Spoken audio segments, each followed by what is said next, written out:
안녕하십니까. 저는 일산에 살고 있는 50대 후반의 남성입니다. 사실 저는 유튜브도 잘 보지 않고 이런 곳이 있는 줄은 잘 몰랐는데 저희 딸아이가 알려줘서 얼마 전에야 알게 되었습니다. 바쁘게 사느라 이런 재미있는 곳이 있는 줄도 모르고 이제서야 접하게 되었네요. 이걸 가르쳐준 딸이 저더러 여기에 직접 사연을 보내보면 어떻겠냐 하더군요. 사실 저도 예전에는 라디오 사연들을 보내는 취미가 있었거든요. 그러고 보니 예전에는 라디오를 즐겨 듣는 제 아내를 위해 바쁜 와중에도 사연들을 자주 보내곤 했는데 언젠가부터 그럴 일이 없어져 버렸네요. 저는 사실 고아로 태어나서 부모 얼굴 한 번 본 적 없이 자란 사람입니다. 태어나자마자 고아원 앞에 버려져서 이름도 없이 거둬졌다더군요. 시작부터 기구한 제 팔자였지만 얼굴도 모르는 부모를 원망만 하고 살 순 없었습니다. 사실 제가 겪어보니까 그래요.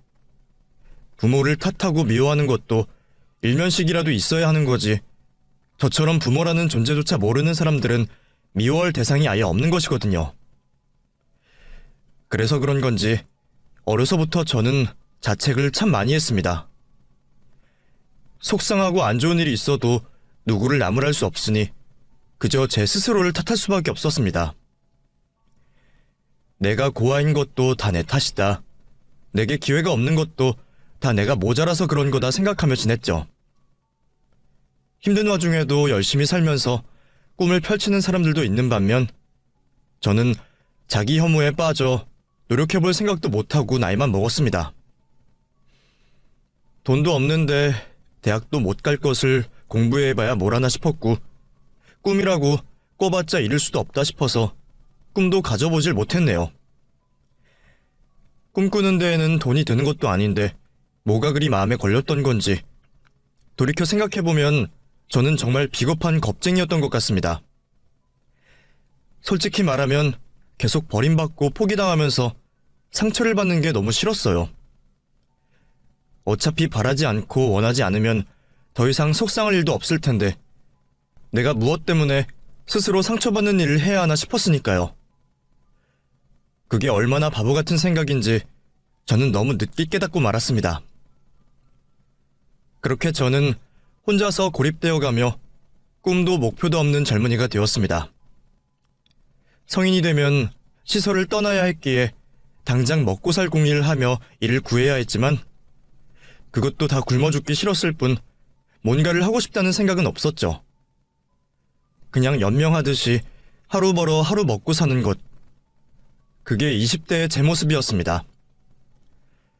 열심히 살아가는 다른 사람들이 본다면 얼마나 못난 모습이었을까요? 그랬던 제가 한 여자를 만나고 모든 것이 바뀌게 되었습니다. 사실 그 사람은 제가 감히 거들떠도 보지 못할 위치의 사람이었습니다. 음대 출신의 부잣집 딸이었던 그녀는 공사판 먼지밥을 먹는 저와는 애초에 인연이 될 만한 사람이 아니었죠. 근데 사람 인연이 어떻게 그런지 친구를 따라 억지로 끌려간 성당에서 고운 목소리로 찬송을 부르는 그녀를 보게 되었고 그녀를 처음 보자마자 한눈에 반해버린 저는 그날 이후 성당을 나가기 시작했고 마음에도 없던 종교활동을 시작하게 되었죠. 그 뒤로 저는 매번 꾸밈없는 제 진심을 전달했고 몇 달의 끈질긴 구애 끝에 그녀 역시 제 마음을 받아주게 되었습니다. 그렇게 사랑을 쟁취해낸 저는 그녀와 아름다운 시간들을 보내게 되었고 진지한 만남을 이어가며 결혼을 약속하게 되었습니다. 하지만 결혼 허락을 받기란 쉽지가 않았습니다. 처갓집에서는 제 얼굴도 봐주지 않으셨으니까요. 사실 저도 단번에 허락을 받을 생각은 하지도 않았습니다.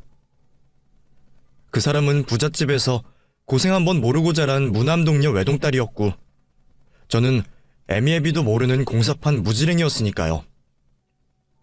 그 집에서는 저희를 갈라놓겠다고 별의별 수를 다 쓰셨습니다. 제 일자리를 뺏어가 버리시고 신앙심 깊던 따님을 성당에도 나가지 못하게 하셨죠. 집에 감금이라도 시키듯 옴짝달싹 못하게 하시며 어떻게라도 저희를 멀어지게 하려 애를 쓰셨습니다. 하지만 저희는 겨우 그 정도로 헤어질 사이가 아니었어요. 그런 정도로 포기할 수준이었으면 애초에 결혼까지 고민하지도 않았을 겁니다. 저는 처음으로 욕심을 낼 만큼 그 사람을 너무나 사랑했고 그녀 역시 가진 것을 버릴 만큼 저를 사랑했습니다.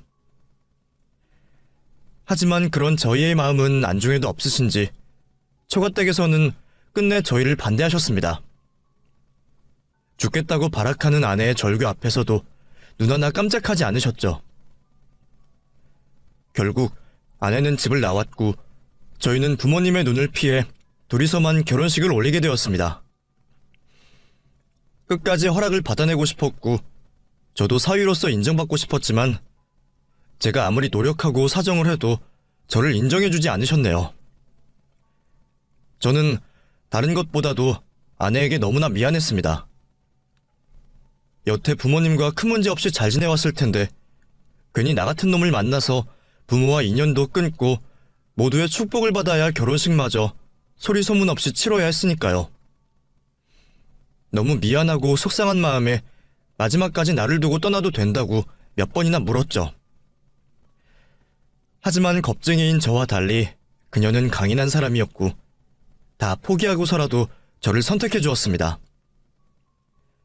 저는 끝까지 나를 선택해준 그 사람을 어떻게 해서든 행복하게 해주고 싶었습니다. 할 줄 아는 일이 노가다밖에 없던 저는 아내를 만난 뒤로 더 열심히 살기 시작했어요. 중장비 자격증도 따고 쉴 새 없이 일을 다녔고 전과 비교할 수 없이 바쁘게 살았습니다. 하지만 제가 그렇게 열심히 벌어봤자 저는 아내가 누리던 것에 손톱만큼도 해줄 수가 없었습니다. 아내는 물질적인 것은 아무 상관이 없다며 그럴 필요 없다 말했지만 제가 마음속 깊이 느끼던 죄책감은 어쩔 수 없는 것이었습니다. 그래서 솔직한 심정으로는 나 혼자 고생했으면 싶었지만 아내는 사지 멀쩡해서 집에서 놀고 있겠냐며 학원이나 개인 레슨을 다니며 생활비를 벌기 시작했습니다. 그래도 참 행복했던 시절이었습니다.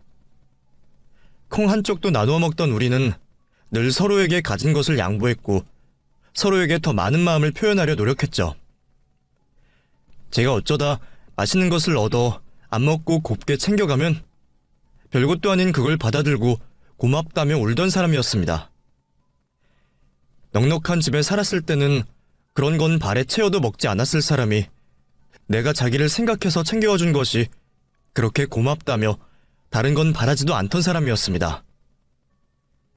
그 사람이 제게 얼마나 고마웠을지 모르겠지만 저는 언제나 항상 조금 더 고마웠습니다. 그리고 또 미안했죠. 그러던 와중에 저희에게 너무나 행복한 소식이 찾아왔습니다.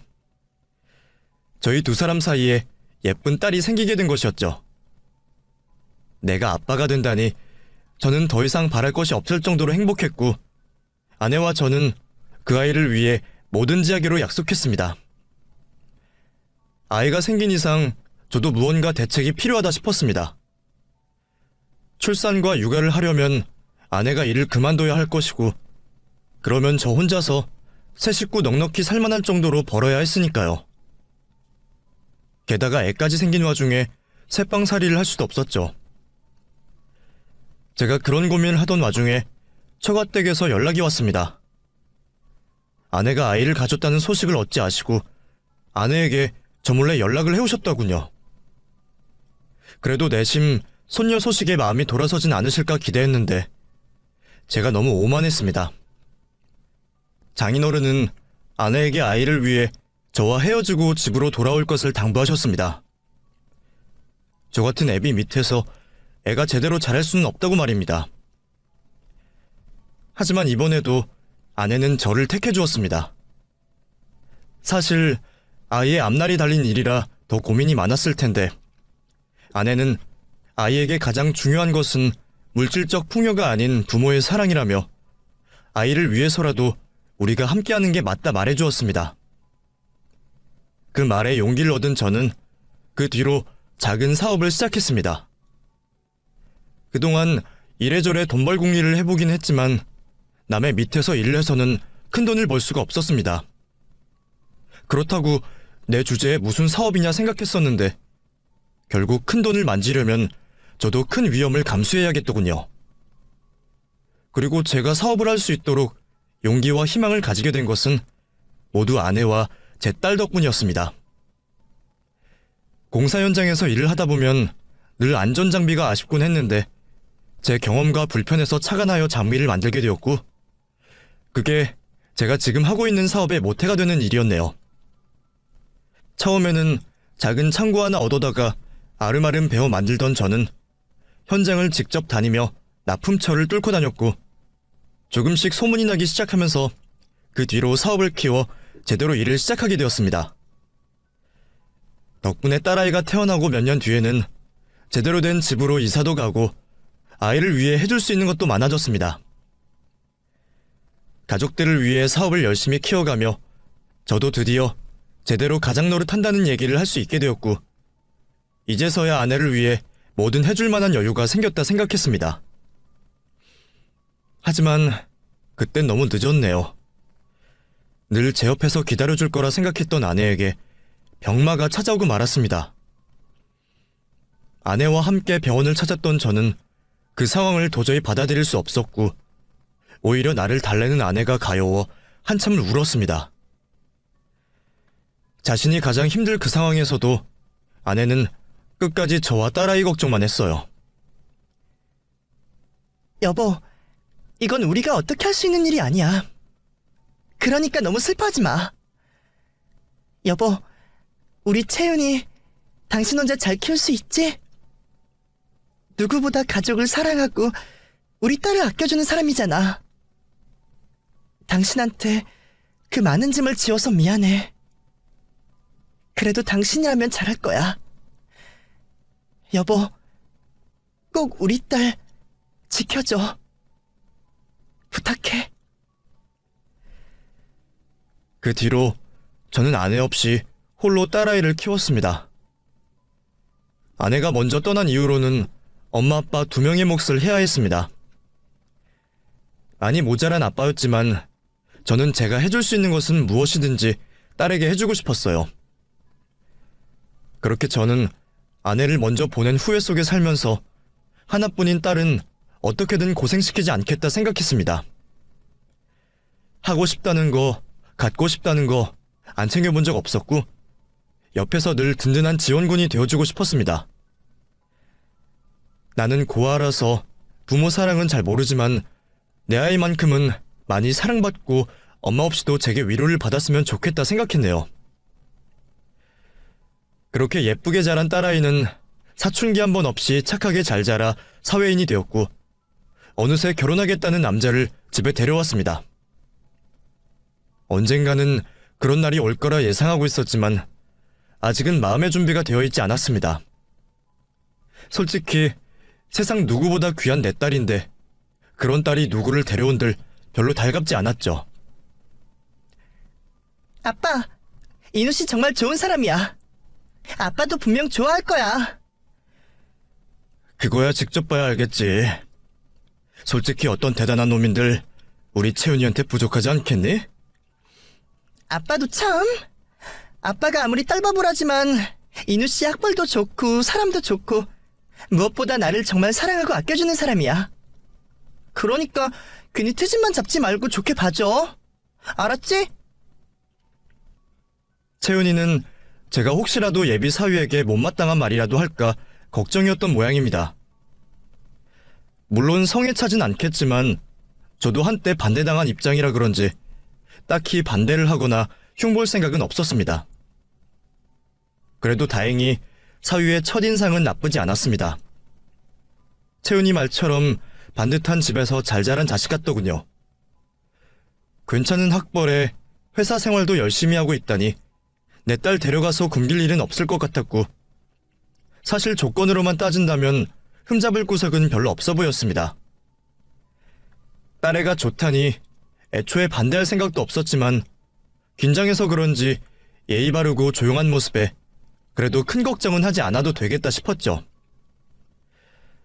상견례 자리에서 만난 사돈댁도 두 분 다 공무원을 하셨고 자제분들을 잘 키우신 듯 보여 다행이라 생각했습니다. 그렇게 양가의 허락 아래 두 아이 뜻대로 결혼이 순조롭게 진행되어 갔고 저는 딸애에게 제가 해줄 수 있는 모든 것을 해주고 싶었습니다.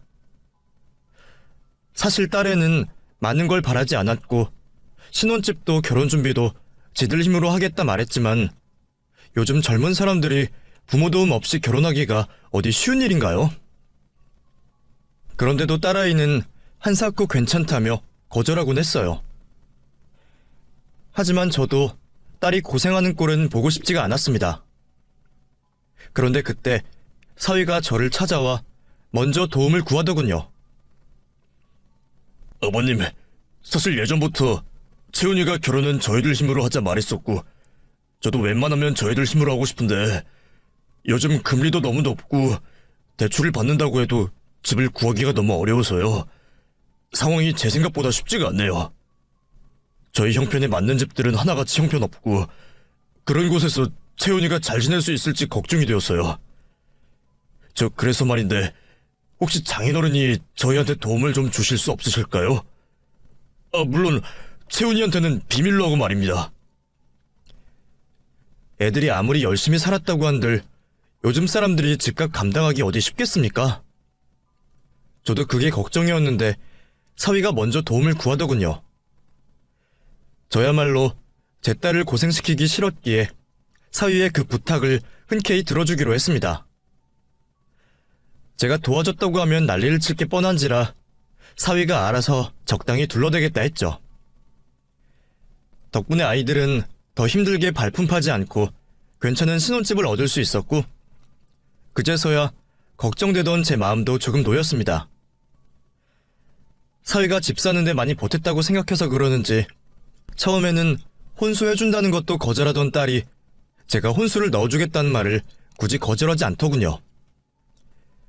그래서 결국 딸아이만 모르게 제가 결혼 준비에 거진 다 보태준 셈이 되었습니다. 그렇게라도 해주고 싶은 게 부모들 마음 아니겠습니까? 차라리 처음부터 욕심껏 해달라고 했으면 내가 더 편했을 것을. 채은이는 늘 아빠를 걱정하고 배려하는 그런 딸이었습니다. 저도 그런 착한 딸이 좀 더 욕심을 부리고 행복하기만을 바랬죠.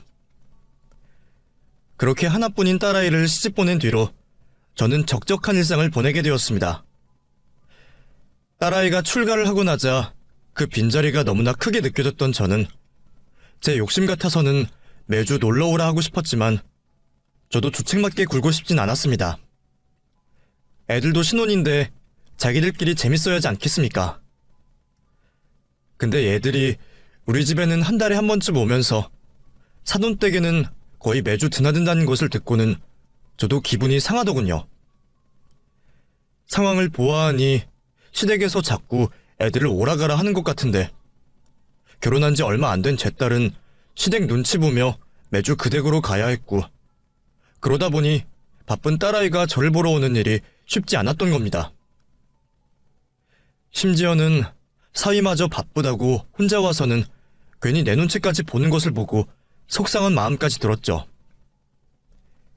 아빠, 오늘은 나 혼자 왔어. 오빠는 시댁에 갑자기 일이 생겼다고 거기 갔거든. 그래도 아빠는 나만 있으면 되지? 나야 뭐 너만 오면 그만이지만 너는 괜찮은 거 맞냐? 혼자 오느라 괜히 고생한 거 아니야? 고생은 무슨. 오빠가 미안하다고 여기 앞에까지 태워주고 갔어. 아니, 여기까지 왔는데 인사도 안 하고 갔어? 안 그래도 오빠는 올란다 그랬는데 급한데 내가 그냥 가라 그랬어. 괜히 왔다 갔다 시간만 잡아먹지 뭘. 딸애가 제 앞에서 사위놈을 애써 감싸려는 게 보이더군요. 그놈이 나를 무시하는 게 문제가 아니라 내 딸이 사위 때문에 내 앞에서 미안해하는 것이 마음에 들지 않았습니다. 마음 같아서는 불러 앉혀놓고 혼이라도 내고 싶었지만 결혼한 지 얼마나 되었다고 장인이 사위 불러다 그럴 수도 없고 사위도 아직은 내가 불편해서 그러는 거겠지 하며 좋은 쪽으로 생각하려 애썼습니다. 하지만 애들이 결혼을 하고 시간이 지날수록 제게 결혼을 허락해달라며 진심으로 애원하던 사위의 모습은 온데간데 없어지고 있었습니다. 내가 편해진 건지 이놈이 은근히 나를 아랫사람 대하듯 하는 게 보이더군요. 아, 내 거 스테이크는 바짝 익혀주세요. 빚기 없게. 아버님, 누가 비싼 스테이크를 그렇게 먹나요? 내가 젊어서 이런 걸 못 먹어봐서 그래. 이래서 고기도 먹어본 놈이 먹는다는 거지. 다양한 시도도 해보고 그러셔야죠. 사업하신다는 분이 그렇게 꽉 막혀 사시면 어쩌려고 그러세요? 에이, 고기 취향 가지고 무슨 그런 말까지 해. 우리 아빠 그래도 신세대야. 그치? 그래, 이서방 말도 맞고 우리 딸 말도 맞다. 장인이 고기를 태워 먹던 말던 사위가 그런 소리를 해도 되는 겁니까? 딸의 생일날이라 표를 내진 않았지만 그 뒤로도 사위는 제게 뒷말을 붙이는 날들이 많아졌습니다. 저희 아버지가 내년에 은퇴하시면 대학원을 들어가시려고 생각 중이세요. 그래서 저희가 첫 학기 등록금을 해드리려고 생각 중입니다. 그래? 그 대학원 학비가 많이 드는 거냐? 글쎄, 다 다르긴 한데 그렇게 비싸진 않아. 우리도 그냥 아버님 기분이라도 좋으시라고 해드리는 거지 뭐. 아마 장학금도 나온다고 하는 것 같던데? 사돈이 참 대단하시네. 늦은 나이에 공부하는 게 쉽지 않으실 텐데 장학금까지 생각하시고 말이야. 배움의 때가 어디 있나요? 사람이라면 무릇 죽을 때까지 항상 배우고 익혀야죠. 말 나온 김에 장인어른도 공부 좀 해보시면 어떠세요? 고등학교도 겨우 졸업하셨다고 하던데 요즘 세상에 사업하시는 분이 고졸인 건 좀 그렇지 않으세요? 글쎄, 나도 이것저것 공부는 했는데 학위를 딸 생각은 못 해봤네. 뭐 대학 졸업장 갖다 쓸 것도 없었고 말이야. 그래도 있으면 다 쓸 때가 있죠. 고졸이랑 대졸은 다르잖아요. 장인어른도 너무 안일하게 사지 마시고 방통대라도 생각해보세요. 안 그래도 요즘 체온이 없어서 적적하시다 하셨다면서요. 심심할 때 공부도 하시고 학위도 따시면 일석이조 아닙니까? 처음에는 나도 그렇게 생각 안 하려고 했는데 사위가 갈수록 저를 무시하는 게 느껴졌습니다. 내가 돈만 있지 배운 것 없고 고아라는 걸 의식하는 거겠죠. 그러면서 이놈이 내가 하는 일은 거저먹은 일이라 생각했는지 자꾸만 내 사업에 숟가락을 얹으려 하더군요. 그래, 자네 요즘 회사 생활은 어떠냐? 하기야, 직장 생활하면 다들 바쁘고 힘들겠지. 일이 항상 그렇죠 뭐. 근데 저희 사정이 남들이랑 같은가요? 어차피 채훈이야 임신하면 일 쉬게 할 거고 저는 여차하면 장인어른 밑에서 일 배우면 되죠. 자네가 우리 회사 일을? 글쎄다. 예? 설마 장인어른은 한 번도 생각 안 해보셨어요? 그럼 나중에 사업체 누구를 주시려고 그러세요? 채훈이야 그쪽으로는 아무것도 모르고 관심도 없잖아요. 글쎄, 우리 회사가 뭐 대단한 것도 아닌데 되물림을 해줄 생각도 없었고 내가 그만두면 회사도 새 주인 찾아야지. 아예 접을지도 모르겠고. 예? 아니, 그건 말도 안 되죠. 장인어른이 밑바닥부터 고생해서 키우신 회사인데 그런 걸 가족도 아닌 남들한테 그냥 내어준다는 말씀이세요? 아니, 사위가 없으면 몰라도 제가 있는데 뭐하러 그러세요? 그렇다고 자네가 이쪽 일을 아는 것도 아니고 어떻게 그러나? 에이, 어차피 사업이야 다 거기서 거긴데 장인어른이 하시는 일 저라고 못하겠어요? 사실 저는 미리 다 생각이 있었거든요. 솔직히 지금 장인어른 회사 꾸리시는 거 보면 너무 고여있잖아요. 이럴수록 젊은 인재가 나서서 변화하는 세상에 맞춰가야죠. 저는 장인어른이 부탁만 하시면 언제든 도와드릴 의향이 있으니까 언제라도 불러주십시오. 솔직히 사위가 남도 아니고 아들이나 마찬가지인데 당연히 저한테 물려주셔야 맞는 것 아니겠어요? 글쎄, 그렇다고 자네가 진짜 내 아들은 아니지 않나. 앞으로 괜히 그런 얘기 꺼내지 말고 하는 일이나 더 열심히 해. 헛바람 들어서 우리 딸 고생이나 시키지 말고. 제가 자식들에게 물려주려고 사업을 시작한 것도 아니고 딸이나 저는 그런 생각도 없었는데 사위가 왜 제 일에 말을 얻는지 참 기가 막혔습니다. 물론 딸아이가 속상할까봐 딸에게까지 말을 하진 않았지만 내가 사위 될 놈을 잘못 봤구나 싶어 슬슬 후회가 되기 시작했죠. 아쉬울 때야 누구나 절절하게 말할 수 있는 건데 그 모습이 꼭 예전의 내 모습같이 보여서 믿었던 모양입니다. 그래도 그 와중에 다행인 것은 딸아이와 사위의 사이는 나빠 보이지 않았다는 겁니다. 딸이 제게 매번 사위에게 선물 받았다며 자랑하는 것을 듣고 있으면 그래도 내 딸은 사랑받고 행복하구나 싶어 다행이었죠.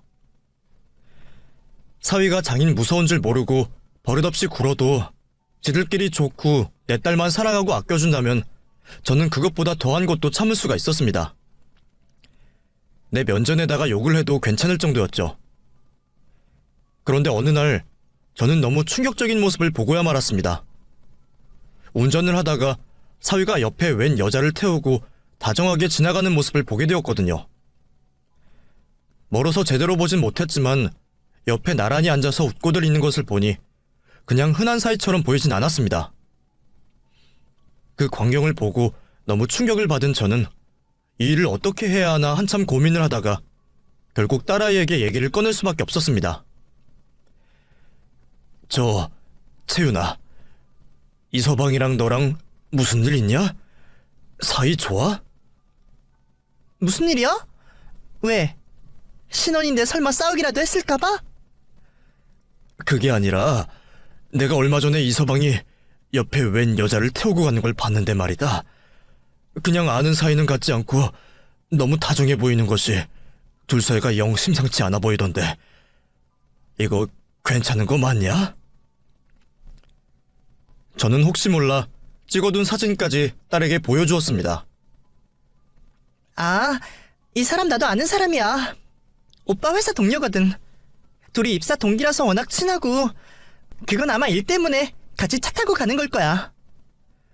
아니, 아무리 친한 회사 동료라고 그래도 결혼까지 한 놈이 다른 여자 앞에서 이렇게 실실 웃냐? 아빠, 남녀간에도 친구할 수 있지 왜 그래? 하여간에 이놈, 결혼 전에는 나나 너한테 깍듯하게 할 것처럼 하더니 요즘 하는 짓을 보면 내가 영 마음에 안 들어. 너한테 잘하는 것만 믿고 참아주고 있었더니 다른 여자 앞에서 눈웃음이나 실실 흘리고 말이야. 너만 괜찮으면 내가 이서방 만나서 혼 좀 내줄까? 아빠, 나 정말 괜찮아. 아빠야말로 오빠를 너무 나쁘게만 보지 마. 아빠가 오빠를 다 마음에 안 들어하는 건 알지만 그래도 자기 딴에는 잘하려고 노력하는 사람이야. 아빠가 사업 때문에 힘드실 거라고 얼마나 걱정을 하는데. 아니, 내가 언제 그놈을 나쁘게 봤다고 그래? 이것 봐. 지금도 사위한테 그놈이라 그러고 별것 아닌 일로 오빠 바람 피는 거라고 의심하고. 아빠가 오빠한테 믿음이 있거나 오빠를 좋게 봤으면 이런 의심도 안 했겠지. 솔직히 오빠가 아빠를 아직 많이 불편해하는 것 같아. 아빠가 너무 무섭다고 그러네. 그래서 나 혼자 갈 때도 많았고 일부러 두 사람만 있는 자리 안 만들려고 한 거야. 아빠, 오빠도 잘하려고 많이 노력하잖아. 그런 모습을 더 봐주고 제발 천천히 지켜봐 주세요. 나 잘 살게. 응? 그래, 그렇게 생각했다면 미안하다. 아빠도 니를 이간질하려는 생각은 아니었어. 딸아이가 오히려 사위를 감싸고 들며 이해해달라는 얘기를 들으니 나도 모르게 섭섭하기도 하고 또 내가 정말 딸의 말처럼 그동안 사위를 나쁘게만 본 건가 뒤돌아보게 되더군요. 사실 시어머니들도 가만히 있는 며느리 오해하고 나쁘게 보는 사람 많던데 장인이라고 사위한테 편견이 없으리란 법은 없지 않습니까? 그동안 사위가 했던 말들도 어쩌면 다 나를 진심으로 위하고 걱정하는 얘기라고 들을 수도 있는 건데 정말 내가 편견 때문에 사위를 오해했나 싶었습니다. 그 얘기를 친구한테 해줬더니 그 친구도 원래 팔은 안으로 굽는 법이라며 저를 이해하더군요. 네가 딸바보긴 했지만 그렇다고 그냥 차 같이 타고 가는 것 가지고 무슨 그런 의심을 하냐? 네가 요즘 애들을 너무 몰라서 그래. 요새는 직장 동료로 남자 여자 따로 없지. 그렇다고 뭐 스킨십을 하거나 한 것도 아니라며. 아니 근데 둘이 앞에 나란히 앉아서 너무 다정해 보였다니까. 아이고, 딸애도 별일 아니라 했다면서. 내가 보기에는 네가 요즘 너무 예민해서 그래. 딸 시집 보내고 외롭다고 노래를 불렀잖냐. 예쁜 딸 뺏어간 놈이라 생각하니까 꼴비기가 싫었겠지. 잘 사는 애들 괜히 괴롭히지 말고 이참에 나랑 여행이나 같이 가자. 너도 이제 자식 없이 사는 연습도 해봐야지. 친구는 제가 너무 예민해서 그런 거라며 여행도 다니고 하면서 애들한테 관심을 끊으라 하더군요. 사실 딸이 결혼하기 전에는 둘이 같이 여행도 자주 다니고 그랬는데 결혼한 뒤에는 저도 꼼짝없이 집에만 있긴 했더군요. 솔직히 딸이랑 다니는 게 재미있지 친구놈이랑 가는 게 뭐가 재미있을까 싶었지만 나도 이제 정말 홀로 서기를 해야 하기에 마지못해 여행을 따라 나서기로 했습니다. 그렇게 저는 오랜만에 친구와 제주도 여행을 계획하게 되었고 오랜만에 여행이라 저도 조금 설레이는 마음에 일찌감치 비행기에 타 있었습니다. 곧이어 승객들이 줄지어 탑승을 하며 저는 곧 비행기가 이륙하기만을 기다렸습니다. 여기저기 다들 가족과 커플들끼리 온 것이 보여서 그런지 저도 제 아내와 딸 생각이 많이 났습니다. 결혼하고도 예전처럼 같이 시간을 보내면 좋으련만 장인한테 딱딱하게 구는 사위놈 때문에 그럴 겨를도 없었네요. 갑자기 사위 생각을 해서 그런지 내 뒷자리에 앉은 남자가 우리 사위처럼 보이는 겁니다. 이 시간에 사위가 제주도행 비행기에 있을 리도 없고 잘못 봤다 싶어 고개를 돌리려는데 옆에 여자도 눈에 익더군요. 다시 쳐다보니 분명 사위가 맞았습니다. 그리고 그 옆에 여자는 내 딸이 아닌 회사 동료라던 그 여자였습니다. 둘이서 커플티까지 맞춰 입고 여보 자기 하면서 알콩달콩하는 모습을 보니 어이가 없더군요. 둘이서 뽀뽀하고 귓속말하고 그 난리를 피우느라 저를 알아보지도 못하는 걸 보니 기가 막혔습니다. 이서방, 자네가 우리 딸 놔두고 어딜 가나? 그제서야 제 얼굴을 쳐다본 사위는 얼굴이 하얗게 질리더니 비행기에서 뛰어내리려 했습니다. 아직 탑승이 끝나지 않아 게이트가 열려있더군요. 역시나 캥기는 놈은 제 발을 저리기 마련인지 사위는 저를 보지도 않고 도망쳤습니다. 젊은 놈이 지가 뛰면 내가 헥헥거리다 지쳐서 나가 떨어질 줄 알았는지 빠르지도 않은 걸음으로 나 살려라 도망을 가더군요. 하지만 제가 누구입니까? 젊어서부터 노가다로 근육을 다져온 제가 사무실에 앉아만 있던 사위놈을 못 쫓아갈 리 없었네요. 얼마 도망도 못 가서 제게 목덜미가 잡힌 그놈은 제게 살려달라 애원을 했습니다. 장인어른, 잘못했습니다. 제발 용서해주세요. 뭘 잘못했다는 거야? 아까 옆에 그 여자는 언제부터 만났고 내 딸 몰래 둘이서 미래 여행이라도 떠나려고 한 건가? 아니, 아주 대놓고 뽀뽀하고 부비고 난리가 났더구만. 잘못했습니다, 장인어른. 내가 그러고 다니라고 내 딸 몰래 큰 돈 주고 그동안 그 따위로 구는 거 두고 본 줄 알아? 사위는 거짓말을 할 생각도 없는 건지 순순히 자백을 했고 그 모습에 더 화가 난 저는 그 자리에서 사위의 뺨을 내리쳐버렸습니다. 마음 같아서는 피떡이 되도록 패고 싶었지만 딸에게 그놈의 실체를 보여주기 위해 꼭 참을 수밖에 없었습니다. 저는 그 길로 사위를 데리고 딸에게 찾아갔습니다. 가는 내내 채은이에게만은 제발 비밀로 해달라는 그놈의 얘기를 들으면서 이놈이 정말 제정신인지 궁금하기까지 하더군요. 결혼한 지 얼마나 되었다고 회사 직원이랑 바람이 났는지 그 여자도 이놈도 다들 미친 것 같았습니다. 그런 줄도 모르고 우리 딸은 이런 놈을 감싸고 돌기나 하고 혼자 얼마나 마음고생이 많았을까요? 도착하기 전까지 내내 잘못을 빌던 사위놈은 내 딸 앞에 도착하자 갑자기 안면을 몰수하고 순식간에 말을 바꿔버렸습니다. 채훈아, 내가 이놈을 어디서 만난 줄 아냐? 이놈이 제주도 가는 비행기에 있더구나. 그것도 옆에는 저번에 그 여자랑 같이 말이야. 나를 보더니 도망가는 걸 내가 뒤따라가서 잡아왔다. 잘못한 게 없으면 왜 도망을 가겠어? 내가 그때도 분명 이상하다고 했잖니? 둘이서 커플티까지 맞춰입고 뽀뽀하고 난리가 났는데 이게 그냥 회사 동료 사이에 할 짓이냐? 아니야, 여보. 장인어른이 다 오해하신 거야. 회사 워크숍을 가는데 그럼 동료랑 떨어져서 가겠어? 주변이 너무 시끄러워서 귓속말 좀 한 건데 그걸 보고 장인어른이 이러시는 거야. 장인어른이 나를 얼마나 못마땅해 하셨으면 이런 오해를 하실까. 난 정말 억울한데 장인어른이 화가 나셔서 나를 때리기까지 하셨다니까. 아니, 이놈이 아까는 집으로 다 실토해놓고. 아빠 또 그랬어? 오빠가 뭐라는 걸 봤다고? 채윤아, 이번에는 진짜라니까. 아빠 노안 아니다. 바로 뒷자리에서 그런 걸 설마 내가 잘못 봤겠니? 아빠, 우리 부부 일은 걱정하지 말라고 했잖아. 근데 왜 아빠가 나서? 저는 또 사위를 감싸는 딸을 보며 큰 충격을 받았습니다. 이번에는 정말 확실한데도 딸아이는 여전히 사위를 믿고 있는 듯 했죠. 이놈이 평소에 내 딸한테 대체 무슨 얘기를 했길래 내가 지를 오해하고 음해한다 하는지 저는 미치고 팔짝들 노릇이었습니다. 그런데 사위 편을 드는 것 같던 딸아이가 갑자기 핸드폰을 꺼내더니 뭔가를 보여주더군요.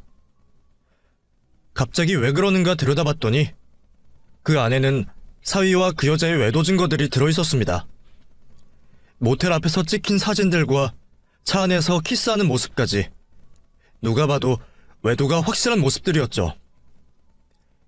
아빠, 내일은 내가 알아서 할 텐데 왜 괜히 이렇게 고생을 해? 이딴 놈 정도는 나 혼자도 해결할 수 있어.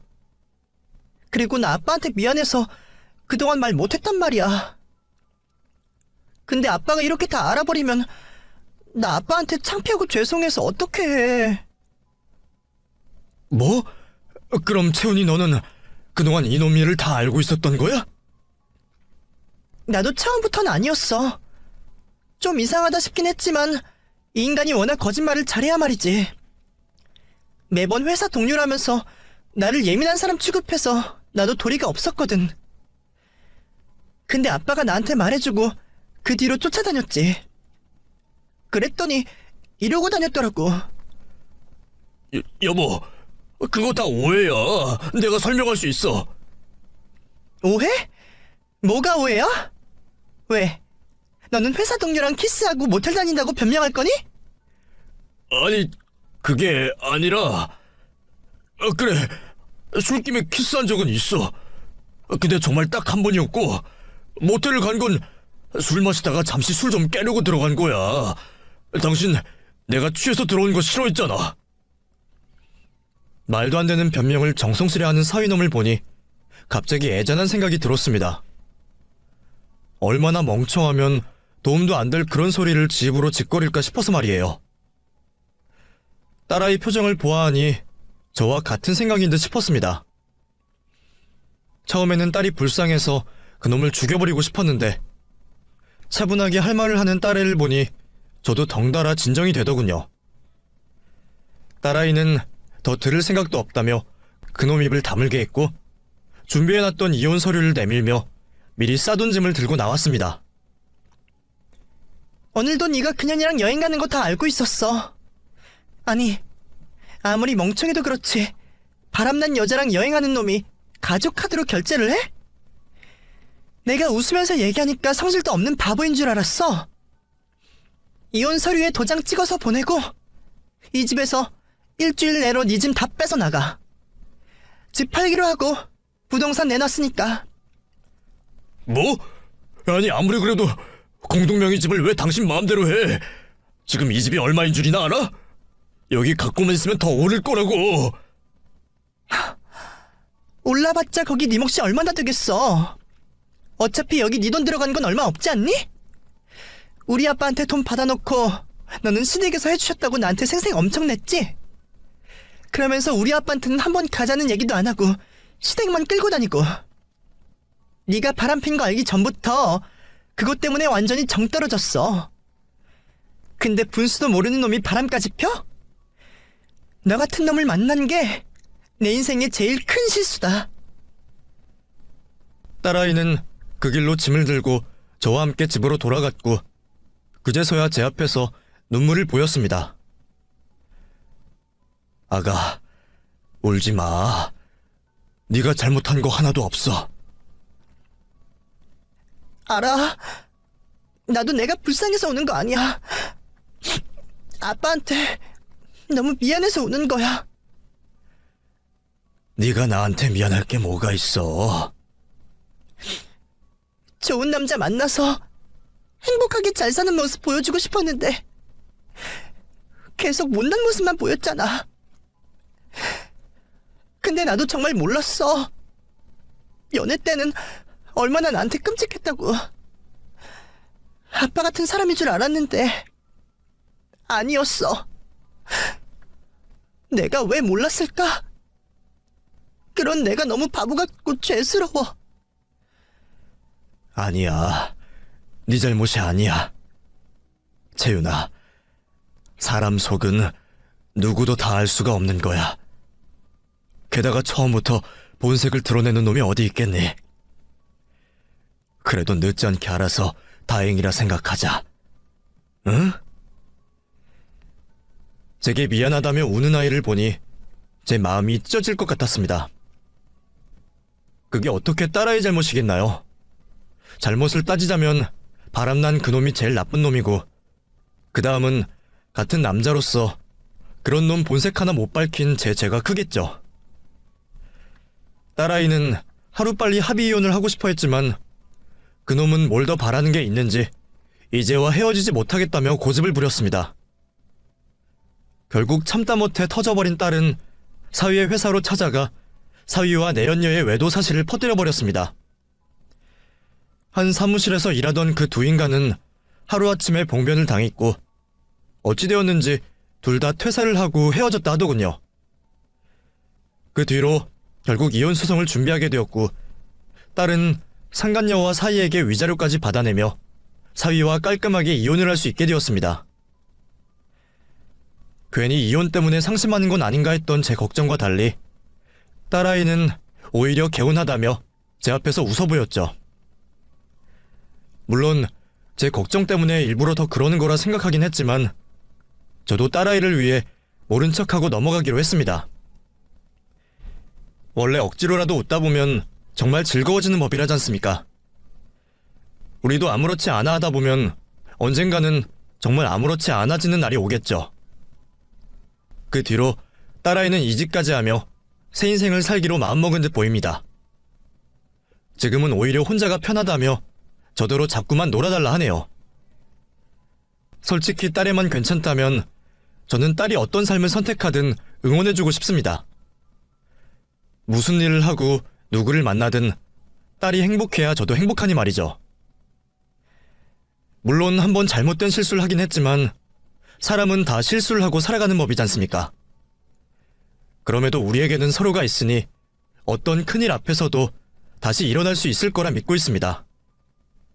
그래서 저는 죽는 그날까지 지금처럼 딸에게 든든한 지원군이 되어주려 합니다. 들어주신 여러분들 모두 감사드리고 행복하시기를 빌겠습니다.